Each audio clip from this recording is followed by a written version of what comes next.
सबको जय मसीह की। मैं आशा करता हूँ आप सब लोग सुरक्षित हैं और आशीषित हैं। आज मैं एक और विशेष बातों को लेकर के मैं आप लोगों के लिए वीडियो बना रहा हूँ और मैं चाहूँगा कि आप लोग इससे उत्साहित हों और प्रभु आप लोगों के संग रहे, एक नए जोश और एक नए उमंग के साथ, एक नई आशा और एक नया विश्वास के साथ। आज चारों तरफ मैं देख रहा हूँ, सुन रहा हूँ कि धर्म परिवर्तन को लेकर के चर्चाएँ बहुत गर्म हैं। चाहे वो छत्तीसगढ़ हो, मध्य प्रदेश हो, उत्तर प्रदेश हो, बिहार हो, उड़ीसा हो, उत्तराखंड हो, गुजरात हो, हर तरफ दिल्ली हो, हर जगह धर्म परिवर्तन को लेकर के मसीहियों को सताया जा रहा है। कोई अपनी राजनीति को चमका रहा है तो कोई अपने धर्म की रक्षा का शस्त्र उठा करके और उस धर्म को रोक की रक्षा के लिए खड़ा हो रहा है, तो कोई अपने आप को लोगों को दिखाने के लिए आगे आ रहा है ताकि उसी बहाने वो राजनीति में आए। जिसको कोई नहीं जानता वो मसीहत में आकर के मसीहत को प्रताड़ित करके और अपने आप चमकाना चाहता है, अपने आप को हाईलाइट करना चाहता है लोगों की दृष्टि में। जिसके पास कोई काम नहीं है, सब व्यर्थ की बातों में आ करके और लोगों की बातों को सुना करके और अपने आप को उस बढ़ा चढ़ा करके एक गमछा लपेट करके और टीका लगा करके लोग आ करके चर्च को तोड़ना, चर्च में अभद्रता को करना, मसीहत को गाली देना, प्रभु के दासों को गलत शब्द बोलना, उनके ऊपर झूठे और व्यभिचार और धर्म परिवर्तन और लालच देने के आरोप को लगाना, ये कतई सत्य नहीं है। और मैं इस बात का पूरी तरह से विरोध करता हूँ और खंडन करता हूँ, क्योंकि मैं खुद एक ब्राह्मण परिवार से हूँ और ये बातें इस बात को मैं मिथ्या मानता हूँ, गलत मानता हूँ कि ये चीज़ें किसी भी प्रकार से सत्य हैं। पूरी तरह से निराधार है ये, इसमें बिल्कुल भी सच्चाई नहीं है। एक धर्म, चारों तरफ धर्म को लेकर के अफरा तफरी और कोलाहल मचा हुआ है। कोई धर्म बचाना चाहता है तो कोई धर्म बदलना चाहता है, तो कोई घर वापसी कराना चाहता है, तो कोई लालच का आरोप दे रहा है।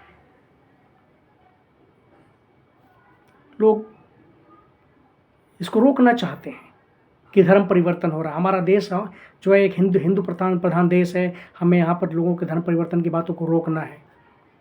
लोग धर्म का झंडा लेकर के खड़े हुए हैं। रोको और ठोको। एक सवाल है कि क्या कोई व्यक्ति किसी दूसरे के धर्म को परिवर्तित कर सकता है? क्या एक व्यक्ति दूसरे व्यक्ति के धर्म को परिवर्तित कर सकता है? धर्म क्या है? धर्म की परिभाषा क्या है? क्या धर्म यही सिखाता है कि दूसरे के धर्मों में जा करके उन्हें खलल पैदा करना, उन्हें परेशान करना, उनके ऊपर आरोप लगाना, उन्हें झूठे केस में फंसाना, उन्हें न्यायालयों में ले जाना, उन्हें जेल में डाल देना, उनके ऊपर पथराव करना, उनकी बेटी बहन और माताओं के साथ अभद्रता करना, उन्हें सताना, उन्हें थप्पड़ मारना, क्या यही धर्म सिखाता है? और दूसरी बात कि यह मसीह का धर्म बिल्कुल भी नहीं है। यदि कोई व्यक्ति किसी दूसरे व्यक्ति को लालच दे करके और उसको अन्य समुदाय से मसीह के समुदाय में लेकर के आता है, मसीह धर्म में लेकर के आता है, तो वह परमेश्वर का संतान नहीं है। इसलिए ये बात हर व्यक्ति को पता है, हर व्यक्ति को ये बात पता है कि मसीह जो है जबरदस्ती के द्वारा किए गए सुसमाचार का विरोध करता है। और जो कोई मसीह के विरोध में शिक्षा को करता है या सुसमाचार को सुनाता है, परमेश्वर उससे बिल्कुल भी प्रसन्न नहीं होता। वचन कहता है कि जाओ और जगत के लोगों को उद्धार का सुसमाचार सुनाओ कि मसीह समस्त मानव जाति के पापों के लिए मरा और गाड़ा गया और तीसरे दिन मुर्दों में से जी उठा और युगानुयुग जीवित और जीवित परमेश्वर का पुत्र है। और जो कोई इस बात पर विश्वास करे और पिता, पुत्र, पवित्र आत्मा के नाम से बपतिस्मा ले, उसी का उद्धार होगा, क्योंकि उद्धार केवल यीशु मसीह के लहू के द्वारा है। परमेश्वर का वचन हमें लोगों से प्रेम करना, सद्भावना को रखना और लोगों के लिए प्रार्थना करना, लोगों के सुख और दुख में सम्मिलित होना, लोगों को आशीष देना, लोगों के तकलीफ़ों को अपना दर्द समझना और लोगों की सहायता करना, यह मसीह की शिक्षा है। लोगों को मदद करना मसीह की शिक्षा है, लोगों से प्यार करना मसीह की शिक्षा है, लोगों के दुख और तकलीफ़ों में उनकी मदद करना, बंदीगृहों को बंदीगृह से निकालना, भूखों को भोजन देना, प्यासों को पानी पिलाना, निर्वस्त्रों को वस्त्र देना, यह मसीह की शिक्षा है। कोढ़ियों को अपने हाथों से दवाई लगाना, मलहम लगाना, यह मसीह की शिक्षा है। हम बाइबल को उठा करके देखें कि मसीह ने कैसी कैसी शिक्षाओं को दिया है। और जो व्यक्ति धर्म परिवर्तन करके और मसीह की शिक्षा को छोड़कर, और यदि कोई व्यक्ति किसी का धर्म का परिवर्तन करवाता है तो मसीह की शिक्षा से हट करके है। जबकि मैं इस बात का दावा करता हूं कि मुझे नहीं लगता कि कोई भी व्यक्ति इस तरह का होगा जो मसीह के धर्म की शिक्षा से हट करके शिक्षा देता हो और किसी को धर्म परिवर्तन करवाता हो। एक सच्चा मसीही कभी किसी का धर्म परिवर्तन नहीं करा सकता। वो मसीह की शिक्षाओं को जरूर बता सकता है, वो कभी जबरदस्ती मसीह की तरफ मोड़ कर नहीं ला सकता और ना ही वो लालच दे सकता है। ये सारा आरोप जो मसीहियों के ऊपर लगाया जा रहा है निराधार है। लोग अपनी राजनीति को चमका रहे हैं और मसीह भाइयों से मैं कहना चाहूँगा कि अंत के दिनों में अपने आप को स्थिर रखो, विचलित मत हो, डरो मत, घबराओ मत, चिंता मत करो, फिक्र मत करो, भयभीत ना हो, क्योंकि परमेश्वर आपके साथ है। आप परमेश्वर से जुड़े रहें, प्रार्थना करते रहें, उपवास में लगे रहें, उस पर भरोसा रखें। निश्चित रूप से परमेश्वर आपके साथ है। वचन कहता है कि मत डरना। जब वो तुम्हें न्यायालय में ले जाएंगे तो तुम ये मत सोचना कि तुम्हें क्या कहना होगा, परंतु पवित्र आत्मा उसी घड़ी तुम्हें बताएगा कि क्या कहना है। आपका जीवन वचन का आधार होना चाहिए। जब लोगों ने मसीह को नहीं छोड़ा, पौलुस को नहीं छोड़ा, पतरस को नहीं छोड़ा, उसके दासों को, मसीह के चेलों को नहीं छोड़ा, तो हम और आप कौन है जिसे छोड़ेंगे। आज समाज में हर तरफ मसीह का विरोध है, चारों तरफ मसीही विरोधी ही हैं। हर तरफ जिधर उठा के देख लो, सब तरफ मसीह विरोध है। क्यों? मसीह की शिक्षाओं से लोग इतना ज़्यादा परेशान क्यों हैं? मसीह की शिक्षाएं लोगों को बर्दाश्त क्यों नहीं हो रही हैं? मसीह की शिक्षाओं का विरोध क्यों किया जाता है? क्योंकि लोगों के अंदर प्रेम करने की क्षमता नहीं है, क्षमा करने की क्षमता नहीं है, दया करने की भाव नहीं है। लोग बुराई को छोड़ करके और सत्य की तरफ नहीं आना चाहते, धर्म को छोड़कर धार्मिकता की तरफ नहीं मुड़ना चाहते, लोग अंधकार को छोड़कर प्रकाश की तरफ नहीं आना चाहते।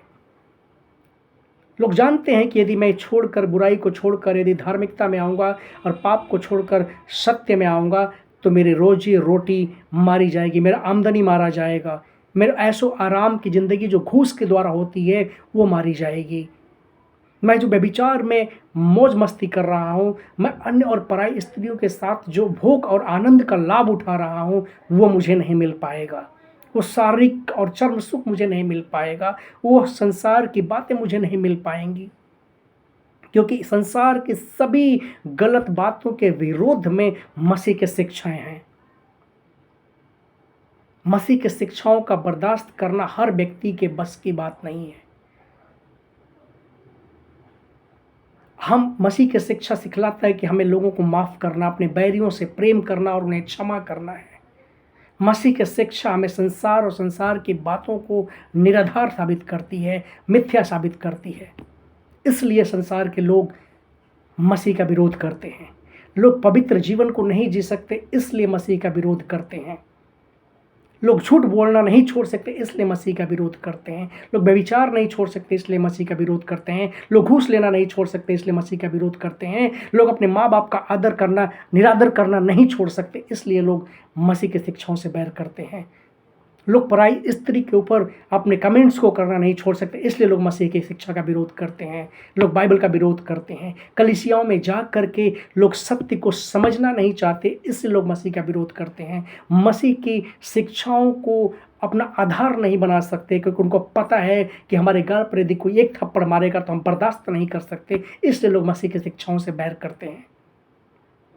उनको पता है कि मैं अपने भाई को क्षमा नहीं कर सकता, इसलिए लोग मसीह की शिक्षाओं से बैर करते हैं। उनको पता है कि थोड़ी सी ज़मीन के लिए अपने भाई को मैं लाठी से मार सकता हूँ, उसका सर फोड़ सकता हूँ, उसे जान से मार सकता हूँ, इसलिए लोग मसीह की शिक्षाओं से बैर करते हैं।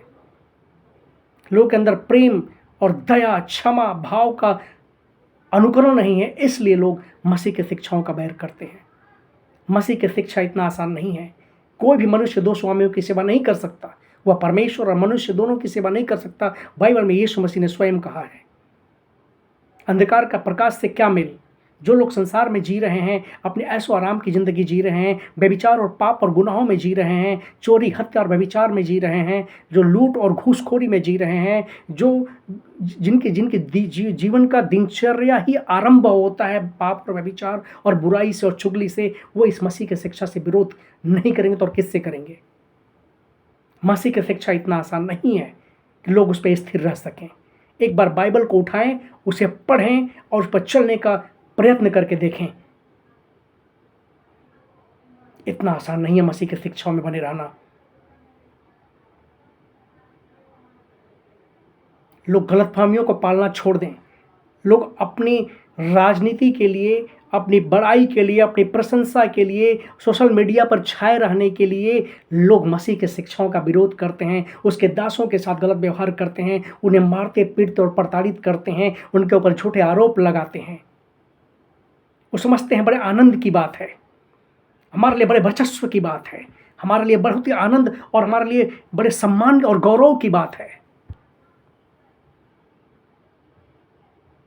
यह सब गलत और सावधान होने वाली बात है। जितने लोग मसीह का विरोध करते हो और मसीह के लोगों को प्रताड़ित और उन्हें धमकाते और डराते हो और उनके पर झूठे आरोप लगाते हो, सावधान हो जाओ और इस बात को जान लो कि बहुत दिनों के लिए संसार में नहीं हो। मरने के बाद तुम्हारा न्याय होगा और न्याय के सिंहासन के सामने जब तुम खड़े होगे जवाब नहीं दे पाओगे और नरक, अनंत काल की नरक की आग तुम्हारे लिए नियुक्त की गई है। जो व्यक्ति प्रभु यीशु को अपना उद्धार करता, प्रभु मानकर ग्रहण नहीं करता, वह नरक की आग, अनंत काल की आग का कौर बनेगा। इसलिए मसीहों को सताना बंद करो, उन्हें परेशान करना बंद करो, उनके ऊपर झूठे आरोप लगाना बंद करो, उन्हें प्रताड़ित करना बंद करो, उनके परिवारों को, उनके कलीसियाओं को सताना बंद करो। क्योंकि मसीह का क्रोध जब आएगा तो कोई टीक नहीं पाएगा। इतिहास उठाकर देख लो कि परमेश्वर कौन है। तो अनादि काल का परमेश्वर, अनंत काल का परमेश्वर है।